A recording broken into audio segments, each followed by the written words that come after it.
tarde a todos. Nós ficamos um tempo razoável sem aparecer aqui na internet, né? Eu agradeço pelas orações. Eu sei que vocês têm acompanhado aí a minha luta. A última vez que nós gravamos foi no dia 16 de maio e hoje, 20 de junho, exatamente aí, 4 sábados depois, né? Nós estamos juntos para dar seguimento ao nosso estudo do Apocalipse. Bom, vamos abrir nossas Bíblias em Apocalipse capítulo 4, vamos orar.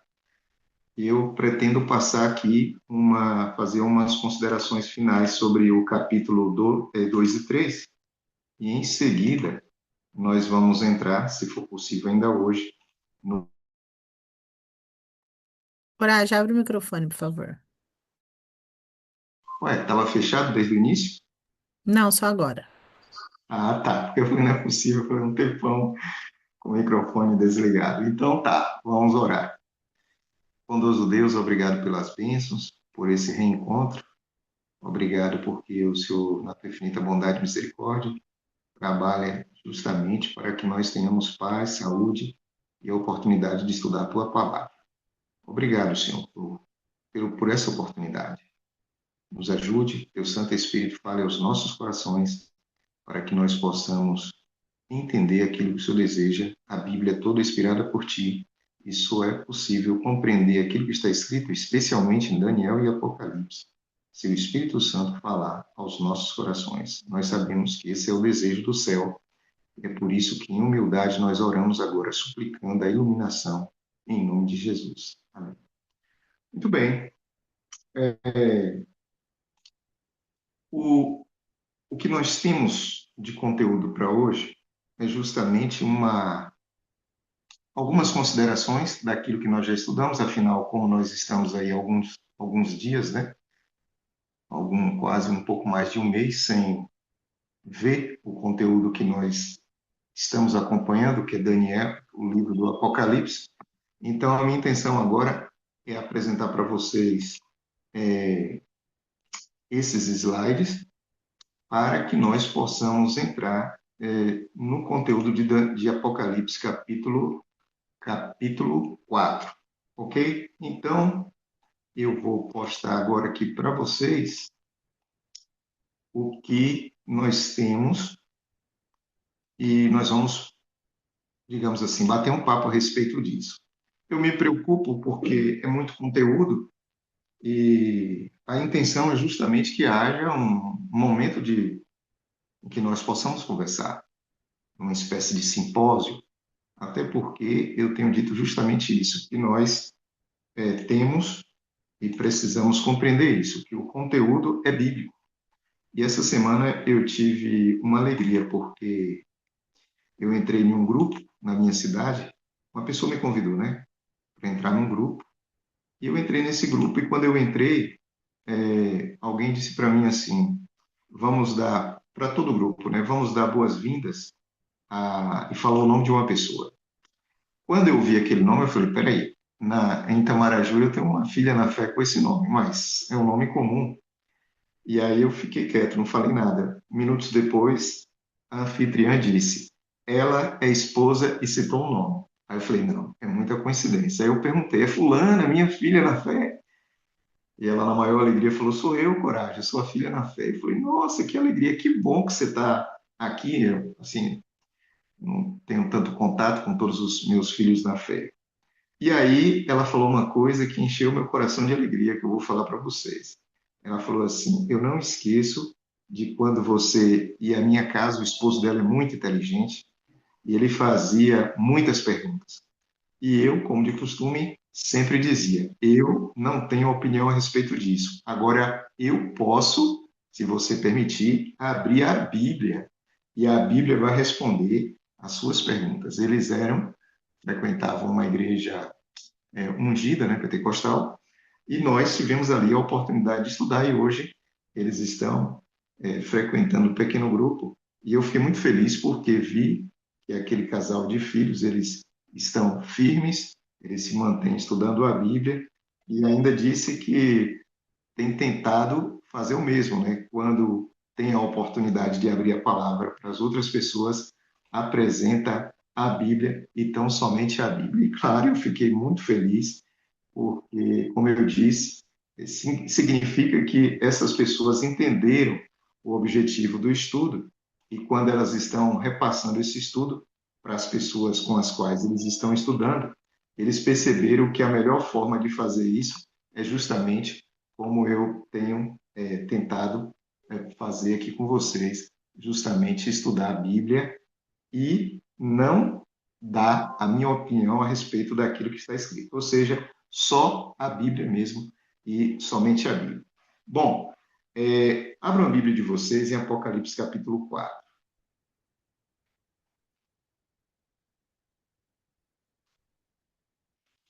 Apocalipse capítulo 4.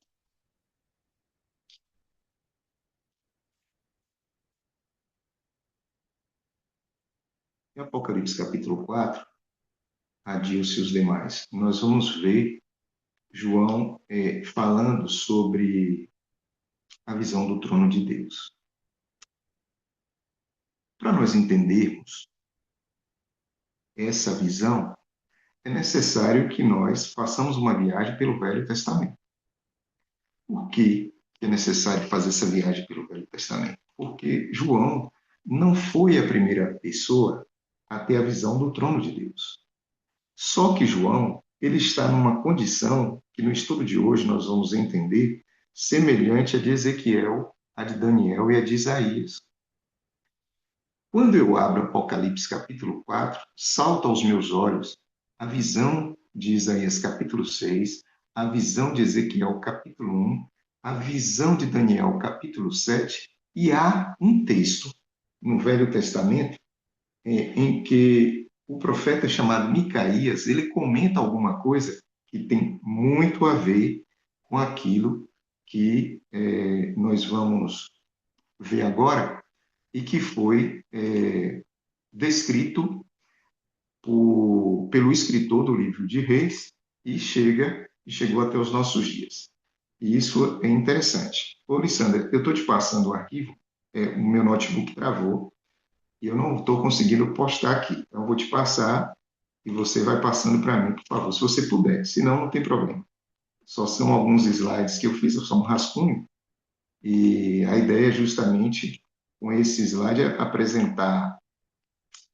apresentar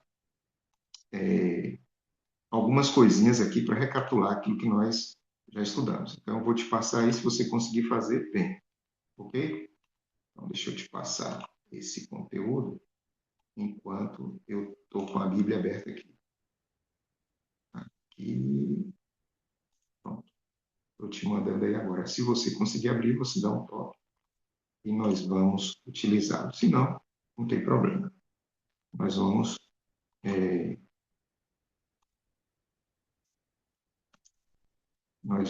sem esse.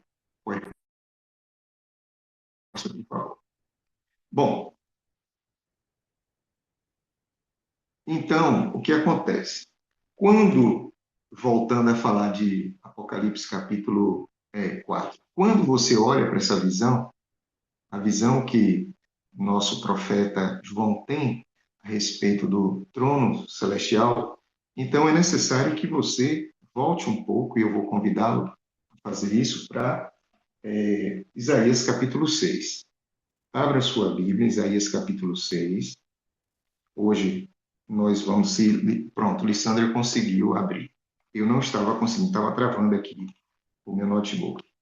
Então, segura aí o capítulo 6 de Isaías e vamos para as considerações finais a respeito das 7 igrejas, que foi o último tema que nós estudamos aqui.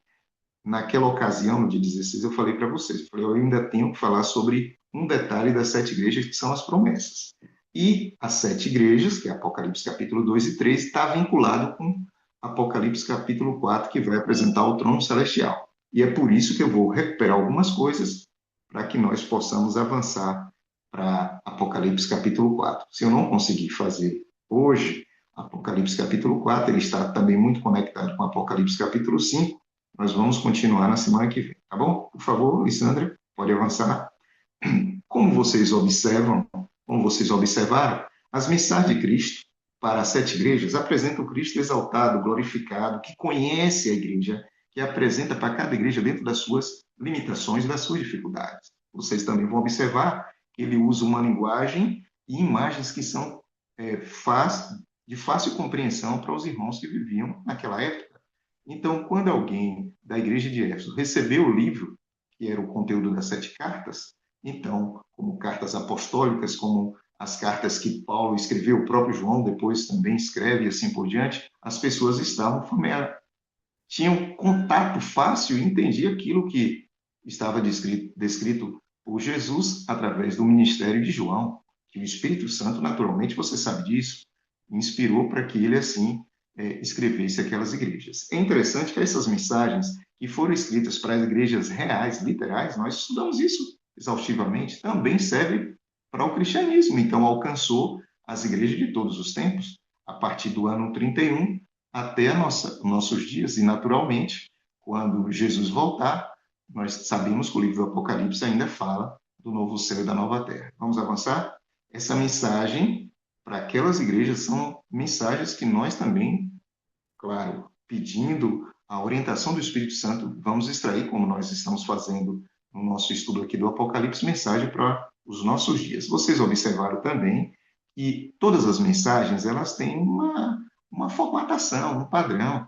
Então, Jesus se apresenta para as igrejas, depois o Espírito apela às igrejas. Tem mensagens específicas, especiais, direcionadas a cada uma igreja de forma singular.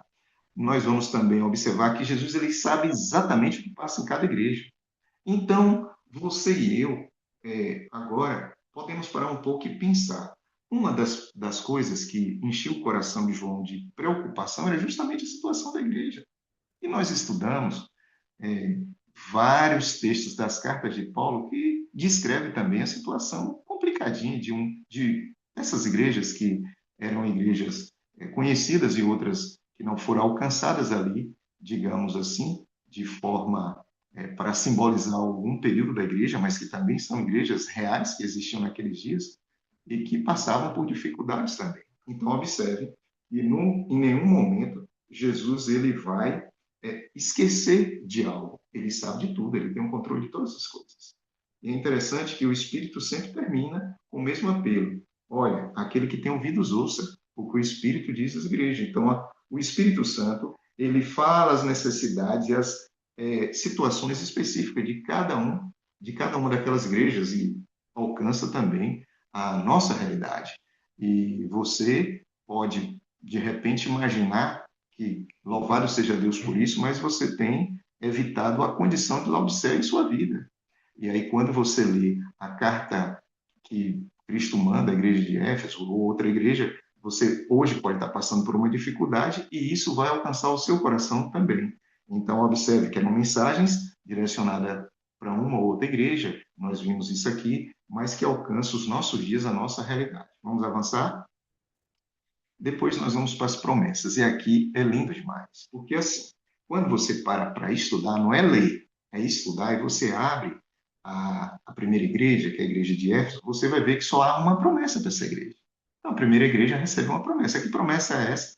A árvore da vida. Mas quando você vai para a segunda igreja, que é a igreja de Esmirna, você encontra 2 promessas. Uma coroa da vida e escapar da segunda morte. Aqui começa a decadência das igrejas. A partir da terceira igreja, a igreja de Pérgamo, há 3 promessas. Primeira promessa, um maná escondido. Segunda promessa, uma pedra branca. Terceira promessa, um novo nome. Eu não sei se você percebeu, mas com o passar do tempo, as igrejas vão entrando em decadência e Cristo vai aumentando a quantidade de promessas. Observe, a quarta igreja, que é a igreja de Tiatira, tem 4 promessas. Era uma igreja dividida, já estava caminhando para a apostasia. E a igreja de Sardes, uma igreja que já estava nessa condição, ela é a quinta igreja e recebe 5 promessas. Quando você para estudar, por exemplo, o capítulo 3, do versículo 10 a 12, que é a sexta igreja, a igreja de Filadélfia, 6 promessas. Interessante. Então, a primeira igreja, você não percebeu isso, você vai fazer essa leitura, vai pegar esse material que nós vamos disponibilizar e vai fazer um estudo mais com calma, pedindo a orientação do Espírito Santo, você vai perceber isso. cada vez que a igreja ia decaindo, Cristo aumentava as promessas. Então, a segunda igreja, duas promessas. A terceira igreja, três promessas. A quarta igreja, quatro promessas. A quinta igreja, cinco promessas. A sexta igreja, seis promessas. Mas a sétima igreja, a igreja de Laodiceia, recebe apenas uma promessa. Interessante. A primeira igreja, uma promessa. A última igreja, uma promessa. Qual é a promessa para a igreja de Éfeso? A árvore da vida. E para a igreja de Laodiceia, sentar-se com Cristo no seu trono. Então, aqui tem uma dica para você entender agora Apocalipse capítulo 4. Olha o que Cristo prometeu à sétima igreja: sentar comigo no meu trono, assim como eu venci, sentei no trono do meu Pai. Para cada igreja, pelo menos uma promessa. As igrejas que estavam entrando num processo de decadência, cada vez que a igreja afundava mais, Cristo aumentava as promessas. Mas para Laodiceia, uma promessa só. Estranho isso, né? Cristo não deveria ter feito 7 promessas para a igreja de Laodiceia, a sétima igreja? Mas quando Cristo promete para Laodiceia e vai sentar no seu trono, ele está dando tudo. Superabundou a sua graça, a sua misericórdia. Vamos avançar? Quando você enxerga isso no livro do Apocalipse, eu não poderia deixar escapar essa parte para nós entrarmos em definitivo no capítulo 4. Você vai ver que, na realidade, essas promessas estão ali exatamente como disse cada uma das igrejas. Cada vez que ela avançava no declínio, Cristo aumentava a sua graça e a sua promessa. Percebe que Paulo disse isso em Romanos 5:20, né? Quando aumenta o pecado, a graça abundou ainda mais. E isso é interessantíssimo. Na hora que Cristo vai prometer ali para ou fazer as promessas para essas igrejas que ele pessoalmente andava no meio delas. OK? Mas isso não responde a minha pergunta inicial. O que Isaías, Ezequiel, Micaías, Daniel tem a ver com o capítulo 4 do livro de João, que nós vamos ler agora? Por favor, Lissandra, avance.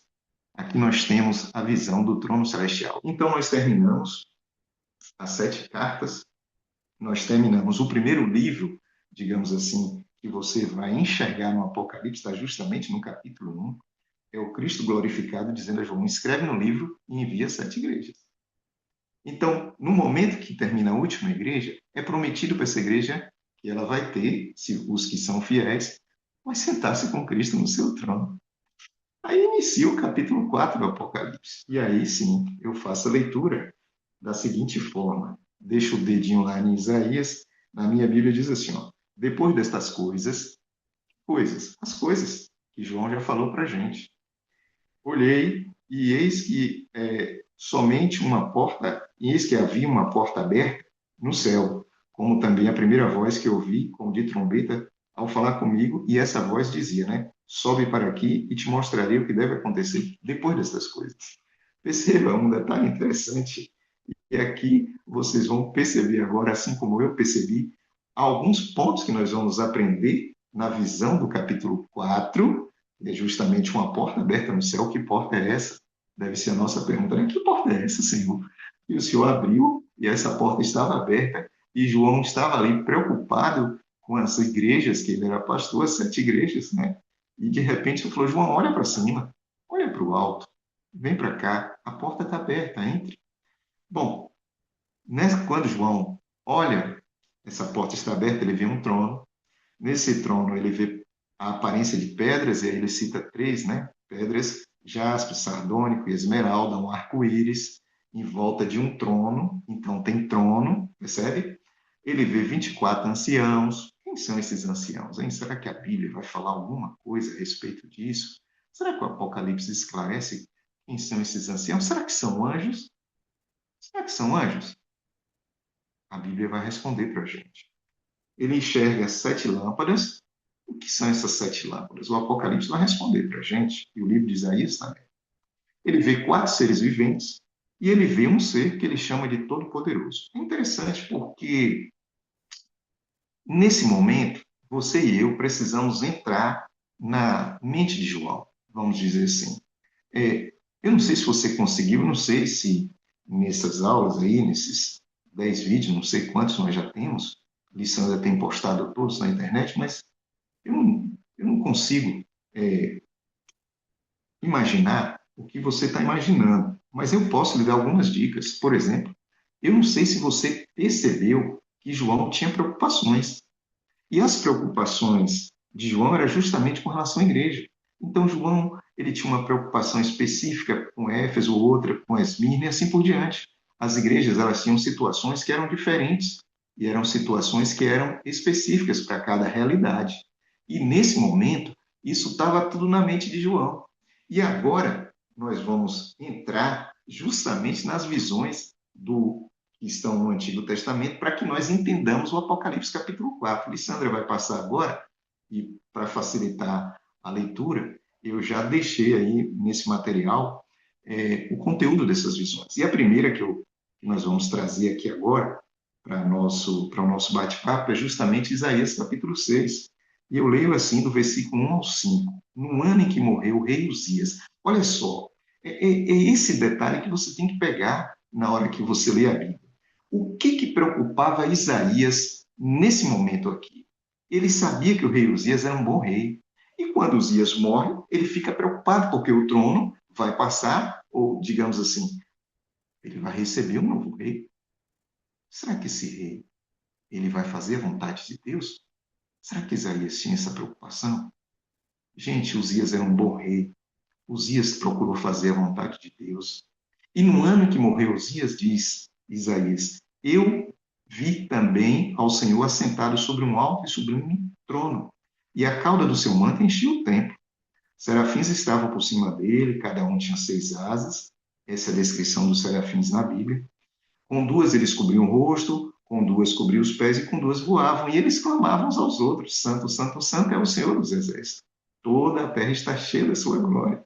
E os umbrais da porta se moveram à voz do que clamava, e a casa se encheu de fumaça. Então, quando esse ser fala, então houve uma série de coisas acontecendo, e Isaías viu tudo isso. Isaías disse: Ai de mim, pois estou perdido, pois sou um homem de lábios impuros, e habito no meio de um povo impuro. E os meus olhos viram o Rei, o Senhor dos Exércitos. Ó, esse texto, mais à frente, Paulo, lá no livro de Atos, vai utilizar esse texto para falar aos os nossos irmãos hebreus, etc. Mas há algo que chama a minha atenção quando eu abro Isaías capítulo 6. E você vai entender isso também. Isaías tinha uma preocupação com o seu povo. O rei bom deixou de existir. E agora como vai ficar? E Deus não responde à pergunta de Isaías. Você observou isso? Deus abre a cortina e mostra a sua glória. Ô Isaías, está tudo sobre o meu comando. Não se preocupe, Isaías. Quem vai subir ao trono? Olha para aqui. E Isaías viu a glória de Deus. E ele ficou assim, sabe? Encantado. Nossa, que bom! O Senhor dos Exércitos, toda a terra está cheia da sua glória. Isaías nos disse isso. Está escrito, nós estamos lendo aqui agora Isaías capítulo 6. Bom, então Isaías tinha uma preocupação e Deus, ao se aproximar de Isaías, mostra a sua glória. Mas a história não para aí. Vá para Ezequiel capítulo 1. E aqui tem um segredo. Quando nós estivermos diretamente estudando o capítulo 4 do Apocalipse, nós vamos ver que o capítulo 4 do Apocalipse, inclusive as palavras, os termos gregos foram tirados justamente daqui, de Ezequiel capítulo 1. E qual era a preocupação de Ezequiel? Você parou para pensar? Ezequiel, ele foi levado ali na segunda invasão, quando Nabucodonosor foi até Jerusalém, tirou Ezequiel, e Ezequiel foi ficar junto ao rio Quebar. Ezequiel, quando saiu de Jerusalém, Claudinha, o templo ainda estava lá, Marizinha, mas ele sabia que as coisas estavam indo de mal a pior. Então Ezequiel tinha uma preocupação, gente, e a preocupação era com o templo, com o povo, com a sua gente. Eu fico pensando, eu fico imaginando Ezequiel orando, pedindo a Deus para ter misericórdia daquela geração, de tudo, o que representava o próprio Deus, o templo, etc. Assim como, se você corre para ler Daniel capítulo 9 em diante, você vai ver Daniel também orando, e Daniel orando e citando Jeremias. Eu não sei se você sabe, quando Daniel ele se apresentou a Ciro, a história nos diz que ele também levou para Ciro o pergaminho de Isaías, para falar: Ciro, você é ungido do Senhor, olha aqui o que Isaías escreveu a seu respeito. Você nem existia assim. O povo de Deus gosta de Bíblia, tá vendo? E Ezequiel capítulo 1, eu vou ler só alguns versículos, mais à frente nós vamos estudar um pouco mais, estudar um pouco melhor esse texto, mas ele diz assim, ó, que aconteceu no 30º ano, ele tinha a idade para iniciar o trabalho como sacerdote, no quarto mês, no quinto dia do mês, e estando eu no meio dos cativos, percebe? Ele estava no meio dos cativos. Isaías, preocupação com a morte de Uzias. Ezequiel, preocupação porque nesse momento ele estava longe de Jerusalém. Ele não sabia quanto tempo mais a misericórdia de Deus ia sustentar aquilo e se aquilo não seria completamente exterminado. A Bíblia diz que ele estava junto ao rio Quebar, local onde ele estava convivendo nesse período, e o céu se abriu. E ele teve visões de Deus. É a mesma coisa. É a mesma forma do divino trabalhar. A Bíblia diz, né, ele vai dizer, olha, isso aconteceu no quinto dia do mês, no quinto ano do cativeiro do rei Jeoaquim. Ele dá informações, e essas informações são importantes quando você está estudando, por exemplo, o livro de Daniel. Porque antes de Deus apresentar o capítulo 7 a Daniel, Deus está com Ezequiel apresentando o capítulo 1. E para você entender Daniel capítulo 7, você precisa de Ezequiel capítulo 1. Assim como para você entender o capítulo 4 do Apocalipse, olha o que nós estamos fazendo. Estudando Isaías, Ezequiel, daqui a pouco nós vamos estudar um pouco de Daniel. E o que nos diz Ezequiel na sequência? Diz assim, ó, veio, versículo 3, expressamente a palavra do Senhor Ezequiel, diz que ele era sacerdote em Filibus e na terra dos caldeus, e aí descreve o seguinte, olhei e um vento vinha do norte, um grande vento, uma grande nuvem, um fogo, um resplendor, e ele vai descrevendo aquilo que ele vê, e ele diz assim, do meio desse resplendor, saía a semelhança de quatro seres viventes, e esta era a sua aparência. Aí ele descreve a cena daquilo que ele viu. Então, peraí, quando Deus foi responder Ezequiel a sua angústia, irmão Adilson, a sua preocupação, Aline Pimenta, Deus respondeu para Ezequiel exatamente como ele respondeu para Isaías. Falou, Ezequiel, olha para cima, veja a minha glória. E o próprio Ezequiel vai dizer algo semelhante a Isaías. Percebe? A glória de Deus. Quem é que está no controle? Sou eu que estou no controle. Por que você se preocupa, Ezequiel? Ezequiel, olha para cima.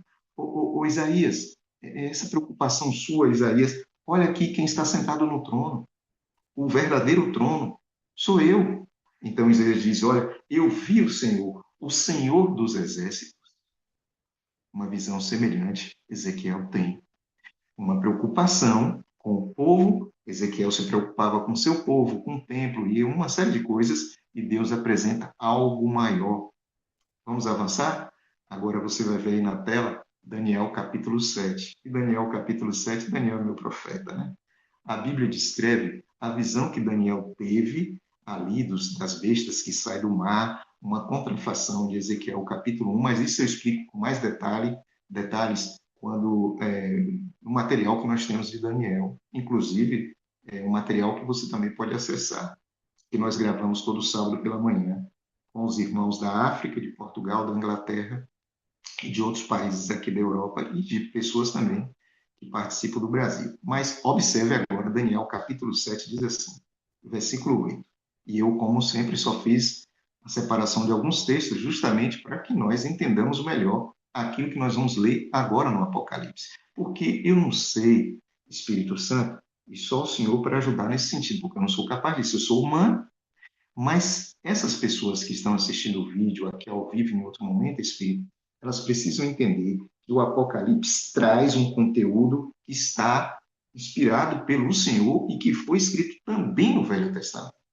Então, muitas vezes, nosso irmão João pega desse texto e traz para trazer a informação que ele quer, para alcançar as pessoas da sua época e para nos alcançar também.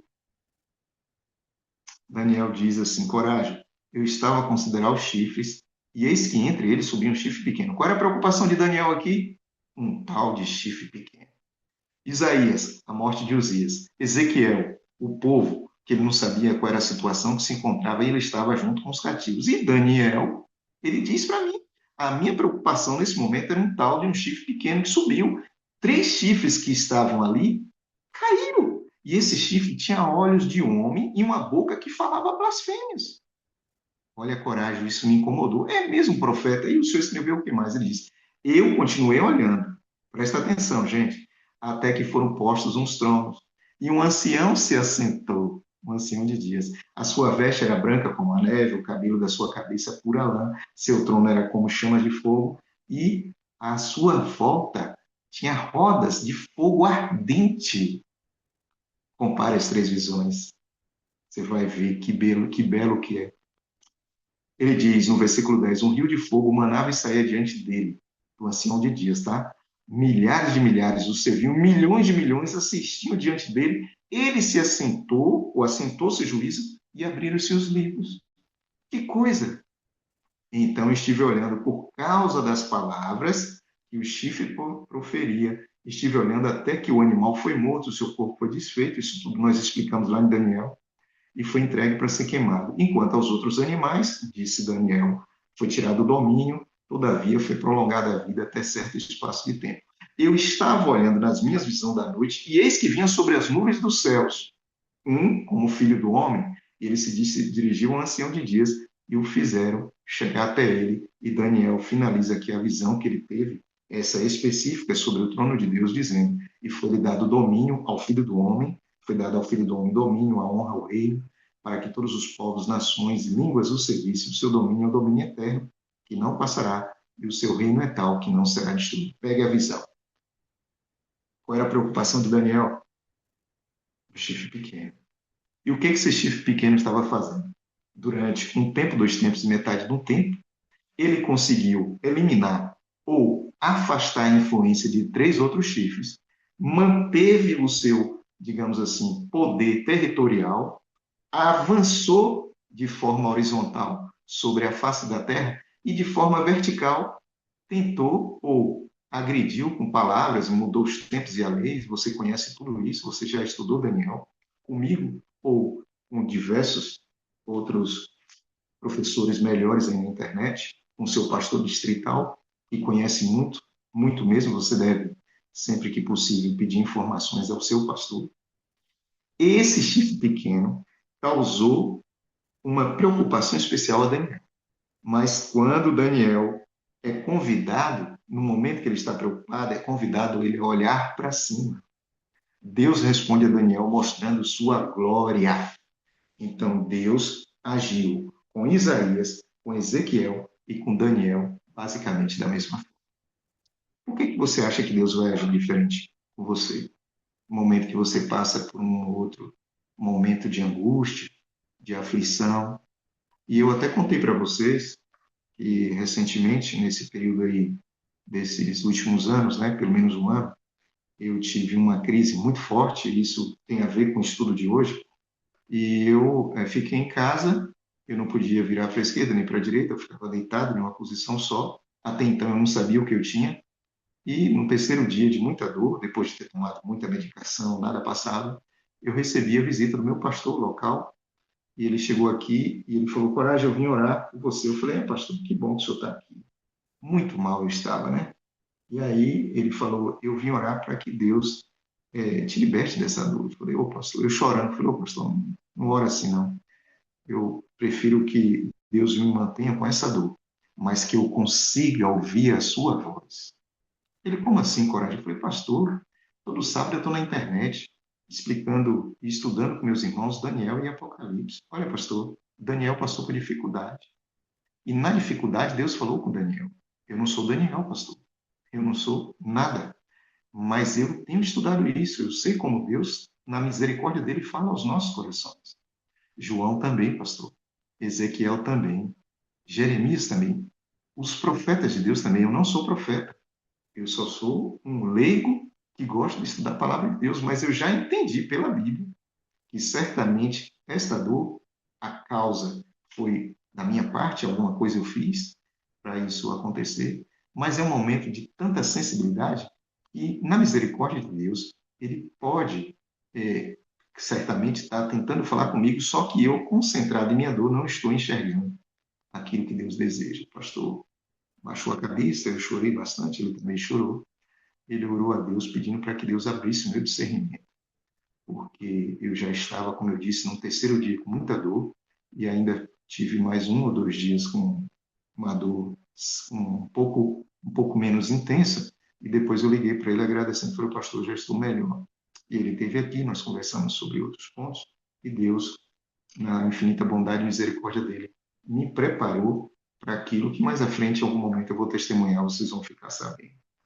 Porém, é sempre assim. Deus mostra a sua glória.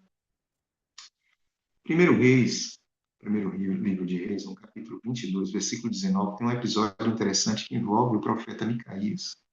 E lá ele diz, ouve, pois, a palavra do Senhor. Vi ao Senhor assentado sobre o seu trono, e todo o exército do céu estava junto a ele, a sua mão direita e a sua mão esquerda. Observe, Micaías também. Então, o que que nós extraímos dessa história ou desse momento em que nós estamos recapitulando as visões desses profetas e aquilo que será útil para o nosso conhecimento ou para esclarecer o capítulo 4 do livro do Apocalipse? Aí, agora nós vamos chamar João para a conversa. Vocês observaram que ao longo desse tempo que nós estamos estudando o livro do Apocalipse, João tinha uma preocupação? Por favor, Eunice, Giza e os outros que estão aqui. Qual era a preocupação de João? 7 igrejas. Qual era a realidade das 7 igrejas? Vocês lembram? Uma igreja tinha homens que diziam ser apóstolos e que eram falsos profetas, falsos apóstolos, falsos judeus, Jezabel, Balaão, lembra? Nicolaítas. Olha que coisa que estava acontecendo dentro das igrejas e em que circunstâncias João estava. Diferente de Isaías, João estava preso. Diferente de Ezequiel, que estava junto ao rio Quebar, João estava no meio do nada, numa ilha, cercada de águas do mar por todos os lados. Ele não podia sair de lá. Ele tinha uma preocupação muito grande com essas igrejas. Ele tinha uma preocupação muito grande com o povo. E como foi que Jesus respondeu às preocupações de João? Agora você entendeu, né? Da mesma forma que ele respondeu para Isaías, para Ezequiel e para Daniel, apresentando a sua glória. João viu o Cristo glorificado. João viu quem é que estava andando nas igrejas. Ou seja, Jesus disse para João aquilo que Ezequiel entendeu, Isaías também. Eu tenho controle de todas as coisas. E assim como Cristo disse para Ezequiel e para Isaías e para Daniel, olhe para cima, esqueça o horizontal por enquanto, olhe para cima, veja a glória. A mesma coisa João é convidado também no Apocalipse capítulo 4. Suba para cá. Olha que coisa. Você não acha que muitas vezes, no seu dia a dia, você precisa lembrar que Deus está sentado no trono?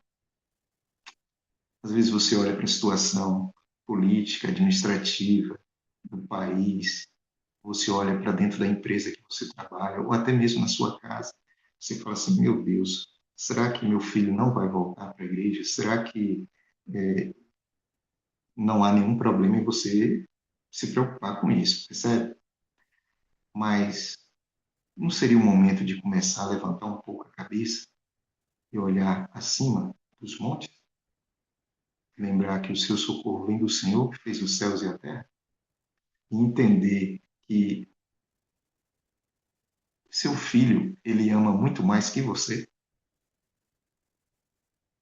Ele deu a vida pelo seu filho, ele deu a vida por essa pessoa que você tanto chora pelo retorno. E aí, nesse momento, que nós vamos compreender essa realidade que esses profetas tiveram a oportunidade de compreender. Sabe, irmã Jaciara, é incrível isso, porque esse Deus, ele age assim, porque ele quer que nós tenhamos a nossa mente conectada no céu, conectada no trono dele. Algumas pessoas vão dizer, coragem, eu tenho dificuldade de enxergar. Sabe, amigos, quando você olha para os 12, que eram mais próximos de Jesus, Pedro, Tiago, Judas, todos eles, você vai perceber que alguns, no caso, pelo menos um, abriu mão livremente da salvação. Mas todos os outros, que continuaram caminhando com Jesus, ele tinha ideias como a sua e a minha. Lembra de Tomé? Jesus ressuscitou. Lucas capítulo 24 vai dizer que ele caminhou com dois discípulos, o nome de um era Cleopas, e Cristo abriu a Bíblia e leu para aquelas pessoas, aqueles dois. Eles voltaram correndo para dizer aos outros 11 que Jesus havia ressuscitado.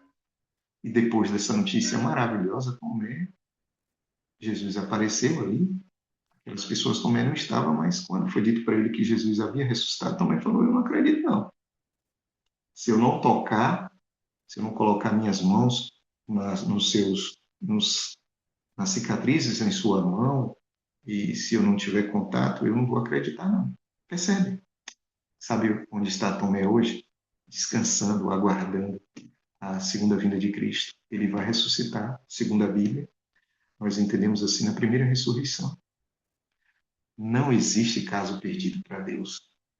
O que nós temos que fazer é o que Deus orientou a Isaías, que nós lemos aqui, a Ezequiel, nós acabamos de ler, e a Daniel. Olhe para cima. O nosso problema é que nós chegamos na igreja, e não há nada de errado nisso, mas nós nos concentramos muito nas coisas deste mundo. Em outras palavras, você olha e a sua visão está sempre no horizontal. Você olha para o irmão e fala, eu sou melhor que ele. Aí você olha para o outro e fala, não, esse aí é melhor do que eu. Percebeu? Se você observar bem, os discípulos também tinham esse problema. Eles disseram, dois deles, vocês conhecem a história, um queria sentar à direita, o outro à esquerda. Tiago e João, né? Interessante que Tiago foi o primeiro a morrer, João o último. E há uma coisa interessante que talvez você não tenha pensado nisso, mas mesmo com essas atitudes, com esse comportamento, Jesus, ele sempre amou muito a cada um dos seus discípulos, como ele ama você, ama o seu filho, o seu esposo, não importa quem esteja longe da igreja. Vocês acham que na minha família todos estão, digamos assim, conectados com Deus? Eu digo, entre os meus familiares? Não. Eu tenho amigos de infância que, infelizmente, estão longe dos pés de Jesus, da igreja, não congregam. Né? E eu, sabe o que eu faço? Quando eu tenho a oportunidade de ligar ou, através do WhatsApp, de falar com essas pessoas, eu sempre digo, estou orando por você. É o que eu gosto de dizer. Porque é verdade. Só nos cabe, só nos resta essa opção, orar. Porque essas pessoas, elas já conhecem o que precisam conhecer. Vocês acham também que eu não tenho filhos na fé desviados dos caminhos do Senhor? Assim como eu dei um exemplo dessa família que eu, ao entrar no grupo, eles estavam lá, eles entraram depois, e eu fiquei muito feliz porque eles estão vivendo o cristianismo saudável, como eu vejo aqui, por exemplo, agora, Marisbel e outras pessoas que Deus me deu de presente ao longo da caminhada, a pessoas hoje que nós temos que estão batizadas aí pela Inglaterra e por outros lugares, claro que eu fico muito feliz. Mas eu também tenho filhos afastados. E esses filhos eu amo de forma igual. E toda vez que eu tenho oportunidade, eu falo com eles. Eu entro em contato, pergunto como eles estão, peço para que eles orem por mim. É uma forma para dizer: olha, eu dependo que você também clame a Deus pela minha vida. Não vou entrar para criticá-los, por quê? Isso o inimigo já faz. A cabeça deles deve estar, sabe, uma loucura, porque eles estão longe do Criador. Mas eu não o julgo. Por quê? Porque mesmo distante, um momento ou outro da vida, eles tomam uma decisão ao lado de Cristo. E Cristo vai julgar e vai salvar todos, conforme a sua misericórdia, a sua graça. Não posso dizer se está salvo ou está perdido.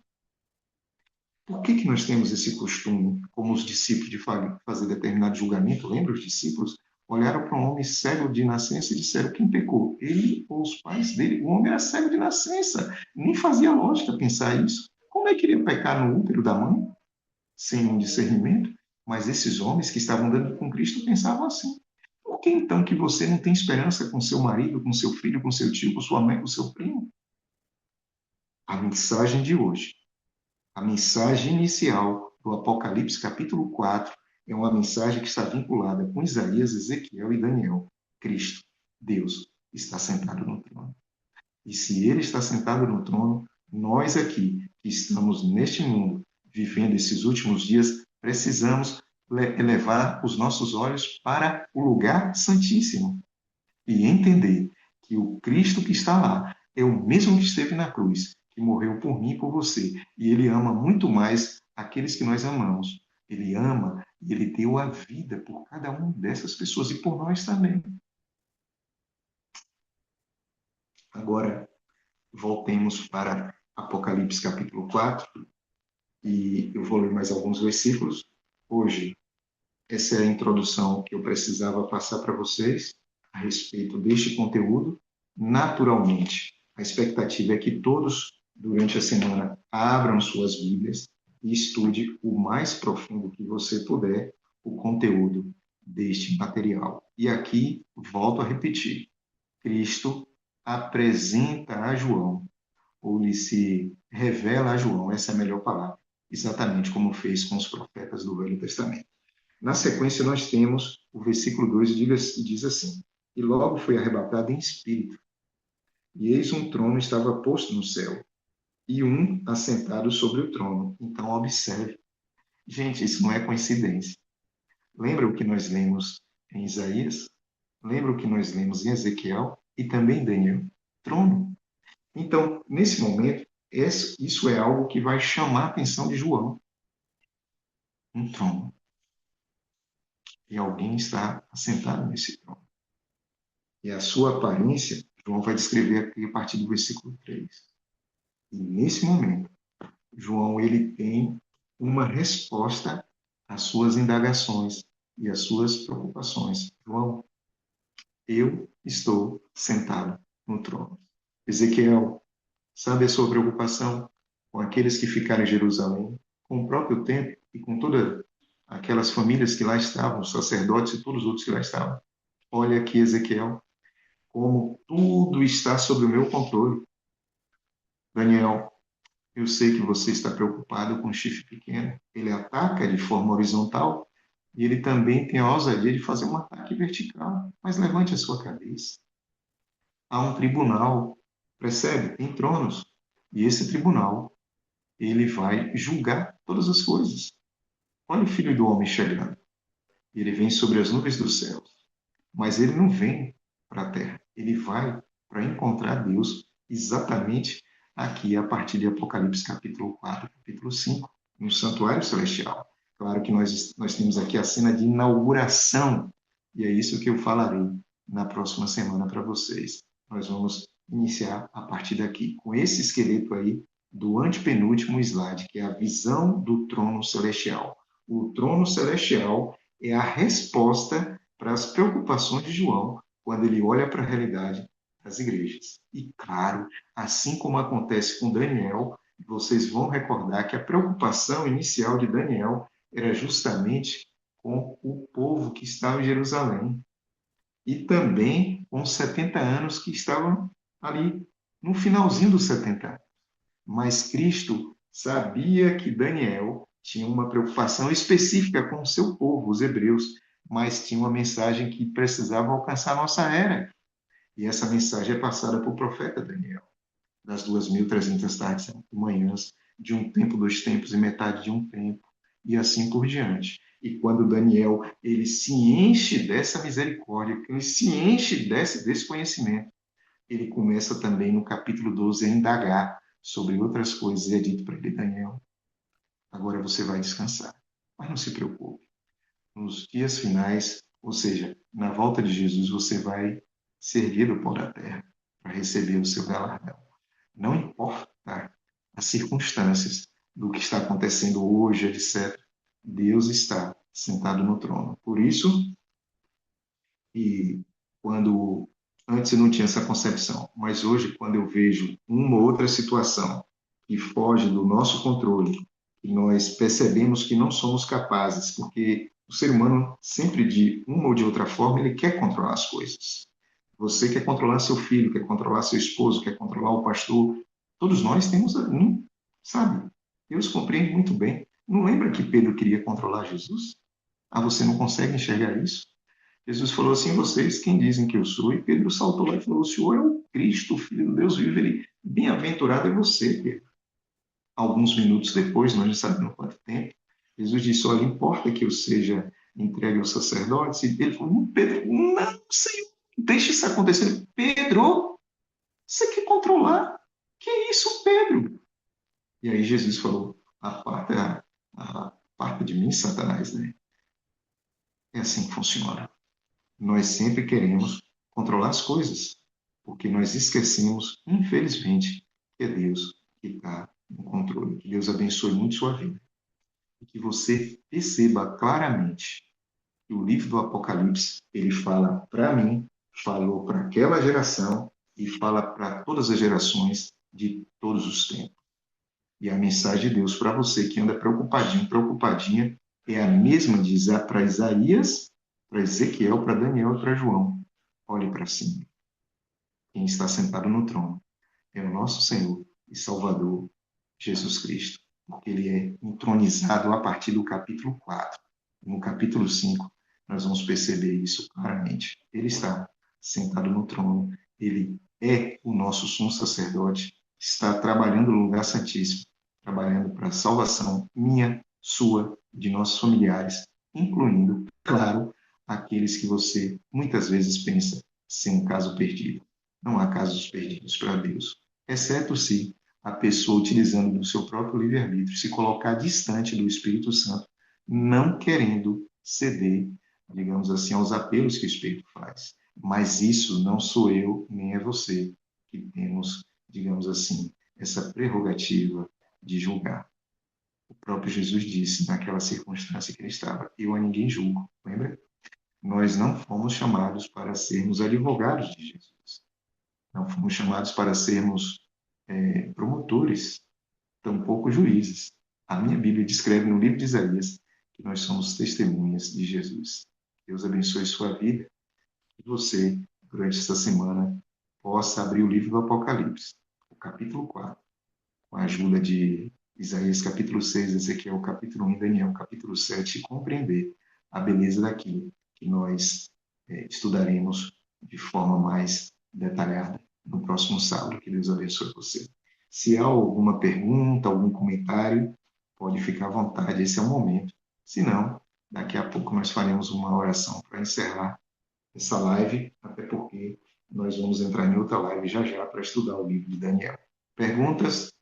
Alguma consideração, Alessandra? Uma Jaciara ou alguém? Quem tiver pergunta pode levantar a mãozinha.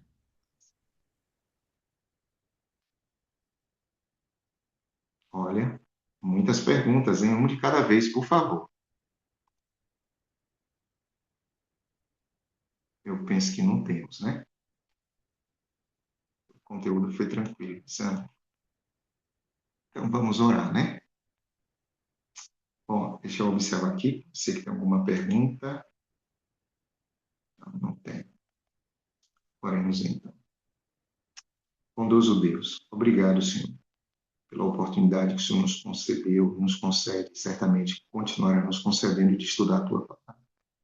Nos ajude. Nós precisamos ter uma mente, uma percepção muito aguçada para entender que o livro do Apocalipse ele é um livro que está conectado com os outros livros. E muitas vezes nós lemos Isaías longe de fazer essa conexão com o Apocalipse. Ezequiel, a gente não faz essa conexão com Daniel, tampouco faz a conexão de Daniel com Isaías. E muitas vezes esquecemos de levar, digamos assim, esses textos e esse conteúdo para o livro do Apocalipse. Os nossos irmãos de outras denominações, muitas vezes, por desconhecer os profetas do Antigo Testamento, têm dificuldade para entender o Apocalipse. E aí surge um montão de novidades, que são novidades para eles, inclusive para João, que escreveu o livro do Apocalipse. Por quê? Porque esquece, na maioria das vezes, que a Bíblia explica a própria Bíblia. Aqui, nós te pedimos, nos ajude a ser humildes, para que nós possamos permanecer conectados no Espírito. E Ele nos levará à Tua palavra, e a Tua palavra esclarecerá aquilo que nós precisamos compreender. Sempre tendo em mente o que está escrito em Deuteronômio 29, 29. O que está revelado nos pertence, o que não está revelado não nos pertence. Nós queremos, Senhor, se o Senhor permitir, conhecer os testemunhos seletos, aquilo que foi dado através do ministério dos teus profetas para abençoar nossas vidas. Testemunho secreto? Não, porque ele não nos pertence. Nos abençoe e abençoe a cada um que está aqui conosco e aqueles que no futuro terão acesso a esse material, que a vida de todos sejam abençoadas com as bênçãos do Pai, do Filho e do Espírito Santo. Obrigado. Nós te agradecemos e oramos em nome de Jesus. Amém, Senhor.